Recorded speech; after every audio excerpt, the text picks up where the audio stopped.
കൂമൻകാവിൽ bus ചെന്ന് നിന്നപ്പോൾ ആ സ്ഥലം രവിക്ക് അപരിചിതമായി തോന്നിയില്ല. അങ്ങനെ പടർന്നു പന്തലിച്ച മാവുകൾക്കിടയിൽ 4-5 ഏറുമാടങ്ങളുടെ നടുവിൽ താൻ വന്നെത്തുമെന്ന് പണ്ടേ കരുതി കാണണം.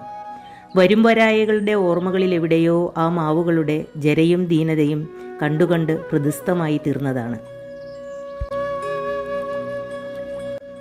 പണ്ട് ഊന്തുകൾക്ക് മുമ്പ്, ദിനോസറുകൾക്ക് മുമ്പ് ഒരു സായാഹ്നത്തിൽ 2 ജീവബിന്ദുക്കൾ നടക്കാനിറങ്ങി.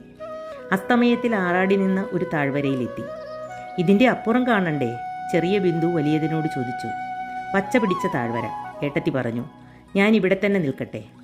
എനിക്ക് പോകണം, അനുജത്തി പറഞ്ഞു. അവളുടെ മുന്നിൽ കിടന്ന അനന്തപഥങ്ങളിലേക്ക് അനുജത്തി നോക്കി. നീ ചേച്ചിയെ മറക്കുമോ? ഏട്ടത്തി ചോദിച്ചു. മറക്കില്ല, അനുജത്തി പറഞ്ഞു. മറക്കും, ഏട്ടത്തി പറഞ്ഞു. ഇത് കർമ്മപരമ്പരയുടെ സ്നേഹരഹിതമായ കഥയാണ്. ഇതിൽ അകൽച്ചയും ദുഃഖവും മാത്രമേയുള്ളൂ. അനുജത്തി നടന്നകന്നു.